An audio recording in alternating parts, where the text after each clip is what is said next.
पहली बात ये कि सभी का अपना मकान होगा देश के आजादी के 75वें साल पर, और आजादी का जो है वो 75वां साल आ रहा है, 15 अगस्त आ रहा है, स्वतंत्रता दिवस आ रहा है, तो देश के लोगों को अब तक अपना घर नहीं मिला। देश के प्रधानमंत्री जो है वो खड़े होकर जुमलों की बौछार करते हैं, खुलेआम खुला झूठ। मुंगेरी लाल भी क्या हसीन सपने दिखाता होगा जो नरेंद्र मोदी जी दिखाते हैं, और खुला झूठ। देशभक्ति देखिए किस तरीके की देशभक्ति, तड़ी पार वालों की जब देशभक्ति जागने लग जाए ना, कभी चाय के स्टॉल पे तिरंगा लगाया है? बताइए। आज लग रहे हैं ना, हैं? जब भीख मांगते थे भीख के कटोरे पे तिरंगा लगाया है। ये तस्वीर है अरुणाचल प्रदेश की। अरुणाचल प्रदेश में बने इस चीनी गांव के ऊपर भी या तो आप तिरंगा लगा दीजिए या फिर बुलडोजर चला दीजिए, दोनों में से एक काम करके तो दिखाइए मोदी जी कि ये देश वो देश है कि जब ब्रिटिश ईस्ट इंडिया कंपनी ने इस देश के अंदर नमक के ऊपर टैक्स लगा दिया था तो ये देश सड़कों पर उतर गया था, लेकिन आज रोटी से लेकर कपड़े से लेकर तमाम चीजों के ऊपर टैक्स लग गया। अरे तो गब्बर सिंह का घर लेके जाता था, है गब्बर सिंह का कोई घर परिवार था, लेकिन फिर भी डाका डालता था। आपने पूछा कभी वो किसके लिए डालता था? मोदी जी ने जो मुहिम चलाई है घर घर तिरंगा, जिनके पास घर नहीं है उनके घर पे आप तिरंगा, जिसके पास में तिरंगा है घर नहीं है उसके लिए आप क्या करेंगी? घर देंगे?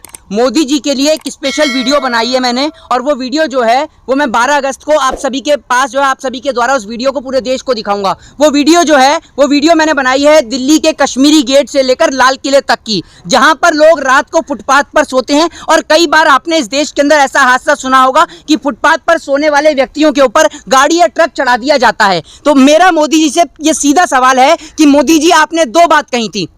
पहली बात यह कि सभी का अपना मकान होगा देश के आजादी के 75वें साल पर, और आजादी का जो है वो 75वां साल आ रहा है, 15 अगस्त आ रहा है, स्वतंत्रता दिवस आ रहा है, तो देश के लोगों को अब तक अपना घर नहीं मिला। दूसरी बात आपने कही थी कि किसानों को उनकी राशि मिलेगी, किसानों की आय दुगनी होगी, तो किसानों की आय भी दुगनी नहीं हुई, बल्कि आपने बीते कुछ सालों में अपने कार्यकाल के दौरान देश के किसान को एक साल के लिए सड़कों पर बिठा दिया। और इस मुहिम के तहत 700 से ज्यादा किसान भाई जो हैं वो देश के लिए शहीद हो गए थे, देश के खातिर शहीद हो गए थे। एक ऐसा ब्लैक एक्ट इस देश के अंदर लाया गया। दूसरी बात, आप प्रधानमंत्री मोदी जी की बात कर रही हैं घर घर तिरंगा पहुंचाने की।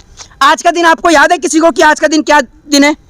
आज का दिन वही दिन है, आज 8 अगस्त का दिन है। आज ही के दिन 2018 को वाराणसी में जब मेरठ के अंदर तिरंगा यात्रा जो निकाली जा रही थी, आप सभी को पता है हिंदू युवा वाहिनी के द्वारा किस प्रकार से उस तिरंगा यात्रा को रोका गया, किस प्रकार से देश के तिरंगे का जो है वो अपमान किया गया, और किस प्रकार से जो लोग तिरंगा यात्रा लेकर जा रहे थे उनको जेल के अंदर बंद किया गया। दूसरी बात यह कि एक तस्वीर आप सभी के सामने दिखाना चाहता हूं।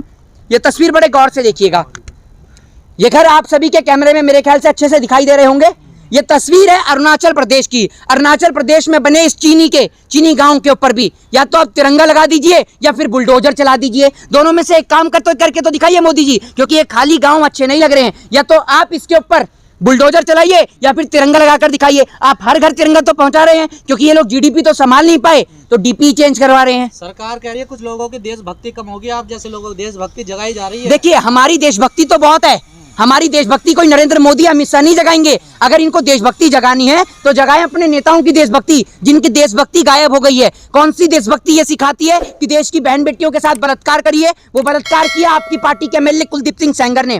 कौन से देश की देशभक्ति ये सिखाती है कि अपने देश से गद्दारी करिए? और आपने देश से गद्दारी करी है। देश के प्रधानमंत्री उस देश में जाकर बिरयानी खाते हैं जहां जो पाकिस्तान हमारे हिंदुस्तान के जवानों को गोली मारने का काम करता है। कौन से देशभक्ति ये सिखाती है कि आप देश के लोगों से सर्टिफिकेट मांगे या उनको सर्टिफिकेट दें? आप तो देश के लोगों को सर्टिफिकेट दे रहे हैं। दिक्कत क्यों हो रही है हर घर तिरंगे से? नहीं, हमें कोई तिरंगे से दिक्कत नहीं है, लेकिन तिरंगे के नाम पर जो ये पैसा उगाई का कार्यक्रम किया जा रहा है, ये देश की आजादी का कैसा दिन है कि हम अपने देश को देखने के लिए एक फोटो मैं आपको दिखाना चाहता हूं। ये फोटो है 1947, 15 अगस्त सन 1947, जब पहली बार इस देश के प्रधानमंत्री ने देश के लाल किले के ऊपर तिरंगा झंडा लहराया। ये फोटो और ये तस्वीर उस दिन की है।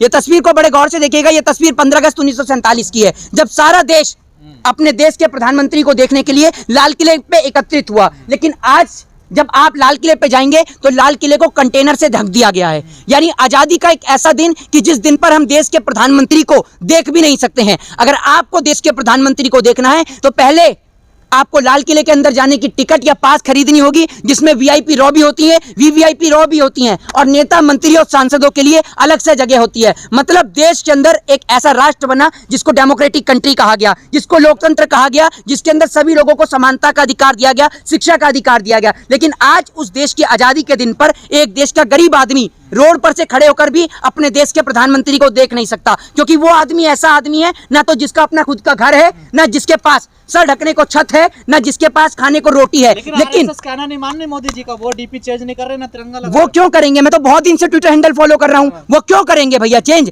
वो लोग क्यों करेंगे चेंज, ये बताइए ना। उन्हों को तो तिरंगा मायने नहीं रखता, उनके लिए तो मायने रखता है सिर्फ और सिर्फ देश के अंदर उनका झंडा।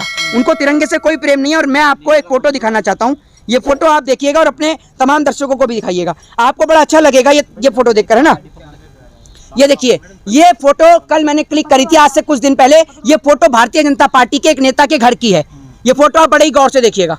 ये फोटो भारतीय जनता पार्टी के एक नेता के घर की है, जिसके अंदर कमल का झंडा ऊपर लगा हुआ है और तिरंगा नीचे लगा हुआ है। मतलब आप ये जो जिस प्रकार से तिरंगे का अपमान करवा रहे हैं, आप हर घर तिरंगा लहरवा रहे हैं। चलिए, तिरंगा लहरना बहुत अच्छी बात है, लेकिन देश के तिरंगे के लिए एक विशेष एक्ट बना हुआ है। तिरंगे की कुछ मान मर्यादा है, तिरंगे की कुछ अपनी रिस्पेक्ट है। ये वो देश का तिरंगा है कि देश की सरहद पे खड़ा हुआ जवान सीने पे गोली खा सकता है, लेकिन इस तिरंगे को झुकने नहीं दे सकता है। आप घर घर तिरंगा तो पहुंचा देंगे, लेकिन वो तिरंगा जब लोगों के पैर में आएगा, वो तिरंगा जब सड़कों पर गिरेगा, तो क्या होगा उसका? ये बताइए ना आप मुझे। आप चंद पैसे कमाने के लिए या आप लोगों को राष्ट्रभक्ति और देशभक्ति का प्रमाण बांटने के लिए, भले ही सुन लीजिए, अरे कोई अमृत नहीं बट रहा, सुन लीजिए, भले ही पूरे गली में एक तिरंगा झंडा लहरे, लेकिन वो सम्मान के साथ वो राष्ट्रीय ध्वज लहरना चाहिए। समझ रहे हैं? वो किसी के पैरों में नहीं आना चाहिए, तिरंगे झंडे का सम्मान होना चाहिए। लेकिन ये लोग क्या करते हैं, तिरंगा झंडा कुछ लोग लगा देते हैं और वो लहराकर अपने अपने घर पहुंच जाते हैं। लेकिन उसके बाद वो तिरंगा झंडा एक दिन 2 दिन बाद, अभी मैंने देखा कुछ पोस्टरों पर भी तिरंगा झंडा लगा हुआ है। तो सरकार को नियमित तौर से इनके ऊपर कार्रवाई करनी चाहिए कि जो भी लोग पोस्टरों के ऊपर, होर्डिंग के ऊपर देश का तिरंगा नेशनल फ्लैग बनाते हैं, वो नेशनल फ्लैग जब पोस्टर हट जाते हैं तो वो नेशनल फ्लैग जो है पैरों में आता है। तिरंगा बनाइए, आप कह रहे हैं कार्रवाई करिए, सरकार तो कह रही है। अरे भैया, अगर आप नेशनल फ्लैग की फोटो बनाकर उसको पोस्टर में लगाएंगे तो पोस्टर एक दिन 2 दिन बाद, बारिश का मौसम चल रहा है, आंधी और तूफान के जरिए वो पोस्टर पैरों में आता है। जिस प्रकार से आपने देखा नहीं, मोदी जी की, योगी जी की जो तस्वीरें हैं वो लोगों के पैर में आ रही थी और एक कूड़ा उठाने वाला उसको उठा के कूड़े में डाल देता है, तो उसको नौकरी से हटा दिया जाता है। तो हम चाहते हैं कि देश के तिरंगे का सम्मान किया जाए, उसका कोई अपमान ना हो। देश का तिरंगा भले ही पूरे देश में लाल किले पे फहरे, लेकिन फहरे पूरी इज्जत के साथ में फहरे, और फहरे तो अच्छी तरीके से लोग देश के राष्ट्रीय ध्वज का सम्मान करें। तिरंगे की लगाई कि नहीं, मोदी जी ने लगा दी है। अरे मोदी जी के कहने से थोड़ी मैं डीपी लगाऊंगा। मोदी जी बताएंगे कि मैं डीपीए लगाऊं या नहीं लगाऊं, ये बताइए ना मुझे। मेरे घर से, इस देश के अंदर, मेरे घर से आर्मी के अंदर हैं जिन्होंने अपना सर्वोच्च न्यौछावर कर दिया है। नरेंद्र मोदी के घर से, अमित शाह के घर से आज तक कोई तिरंगे में लिपट कर आया है? बताइए ना। और देशभक्ति तो है। अरे देशभक्ति देखिए किस तरीके की देशभक्ति है। तड़ीपार वालों की जब देशभक्ति जागने लग जाए ना, कभी चाय के स्टॉल पे तिरंगा लगाया है? बताइए। आज लग रहे हैं ना, हैं? जब भीख मांगते थे, भीख के कटोरे पे तिरंगा लगाया है? ये बताइए। जब बांग्लादेश की आजादी की लड़ाई लड़ रहे थे तब तिरंगा लेके गए थे क्या? सवाल का जवाब दीजिए। आप हमें बताएंगे कि हम अपनी डीपी पे तिरंगा लगाएं या नहीं लगाएं? आरएसएस वालों की डीपी बताइए, बदलिए। देश के प्रधानमंत्री जो है वो खड़े होकर जुमलों की बौछार करते हैं, खुलेआम, खुला झूठ। मुंगेरी लाल भी क्या हसीन सपने दिखाता होगा जो नरेंद्र मोदी जी दिखाते हैं, और खुला झूठ जी। 2014 में जिनको आजादी मिली थी उनके तो 75 वर्ष तो नहीं हुए, वो नहीं मनाएंगे। वो तो तभी मनाएंगे जब कंगना रनावत जी की जब पूरे 75 वर्षीय वर्षगांठ होगी ना देश की आजादी की, वो लोग तब मनाएंगे। वो लोग नहीं मनाएंगे, क्योंकि उन्हों का क्या है, वो लोग सोच रहे थे कि सावरकर के पैर पड़ने से ही आजादी मिल जाए। लेकिन ये आजादी तो भगत सिंह ने छाती पे पांव रख के छीनी थी अंग्रेजों से। तो सावरकर वाली आजादी चाहते थे ना, और सावरकर हमेशा इस देश के अंदर गुलामी चाहते थे। तो ये लोग क्यों मनाएंगे देश की आजादी के 75 साल? इनको तो ऐसा लगता है कि जब मोदी जी का जन्म हुआ और जब मोदी जी 2014 के बाद प्रधानमंत्री बने तब इनके पास पहनने को कपड़े आए, वरना उससे पहले तो ये पीपल के पत्ते पहनकर घूमा करते थे, जानवरों का शिकार किया करते थे। ये देश जो है ये पूरा कुछ भी नहीं था, ना लोगों के पास रहने को घर थे, ना खाने को रोटी थी। मोदी जी एक दिव्य पुरुष हैं जिन्होंने अवतार लिया और उसके बाद लोगों को खाना भी दिया, सर ढकने को छत भी दी, कपड़े पहनने सिखाए, सब कुछ मोदी जी ने कराया है। अवतार नहीं मानते मोदी? किसको? मोदी जी। अरे मोदी जी अगर अवतार हैं तो ये बताइए मुझे, अवतार इस देश के अंदर हम उन लोगों को मान सकते हैं जिन्होंने इस देश की आजादी के लिए अपना सब कुछ न्यौछावर कर दिया। वो इस देश के लिए अवतार थे। परिवार छोड़ दिया देश के लिए। कौन? मोदी जी। ये आप जैसे पत्रकार पूरे देश की महिलाओं को अपमानित करते हैं। आपके कहने का अर्थ ये है कि अगर कोई देश के लिए कुछ करना चाहे तो पहले उसको अपनी घरवाली को छोड़ना पड़ेगा। आप पत्रकारिता कर रहे हैं, क्या अपनी बीवी को छोड़ रखा है आपने? घर उन्होंने बीवी कब छोड़ी बताइए? हैं? हाँ, छोड़ नहीं रखी है? हाँ, कब छोड़ी? अरे छोड़ नहीं रखी है। कहा बचपन में हमारा कुछ हुआ था तो हम कर नहीं पाए। बचपन में तो भैया किसकी शादी होती है और किसका कुछ होता है, जरा आप ही बता दीजिए। पहले बचपन में शादियां नहीं होती, गोने नहीं किसकी होते थे। है? शादियां गोने आपने। अरे तो मोदी जी ने बाल विवाह किया है भैया, मैं नहीं कह रहे, पत्रकार कह रहे मोदी जी ने बाल विवाह किया है। घर परिवार तो छोड़ा ना उन्होंने देश की खातिर। देखिए भैया आप एक बात मुझे बताइए, देश के खातिर घर परिवार क्या छोड़ दिया उन्होंने, ये बताइए कौन सा घर परिवार छोड़ दिया? भगत सिंह ने अपना घर परिवार छोड़ा था देश की आजादी के लिए, अपने माता श्री अपने पिताश्री सबसे मिला करते थे, बताइए ना। लेकिन आजादी की लड़ाई भी लड़ी और अंग्रेजों के खिलाफ जंग भी लड़ी। वहां से जाकर नहीं मिलते क्या? मोदी जी भी तो मिलते हैं ना। आपने कह दिया ना घर परिवार छोड़ दिया, ये बताइए ना आप मुझे। वो फोटो नहीं खिंचवाते थे ना, फर्क कितना है ना, फोटो नहीं खिंचवाते थे। भैया एक बात मुझे बताइए, कौन सा नहीं मोदी जी का कोई घर नहीं है जहाँ तो मोदी जी फुटपाथ पे रहते हैं, झुग्गी में रहते हैं मोदी जी। कोई है उनकी प्राइवेट प्रॉपर्टी? किसकी? मोदी जी की। मोदी जी झुग्गी में रहते हैं, तनख्वाह नहीं मिलती देश के प्रधानमंत्री को। घर में रहते हैं मोदी किसके जी, लिए? सरकारी घर में रहते हैं। अरे तो भैया प्रधानमंत्री हैं तो सरकारी घर में ही रहेंगे। तो वही तो जब कह रहे हैं ना। सुन लीजिए, हाँ। जब सारी जिंदगी घूमने फिरने में और आपने ऐसे ही करके बिता दी तो सीधी सी बात है आप सरकारी आवास में ही रहेंगे, आपका अपना खुद का घर तो होगा नहीं है।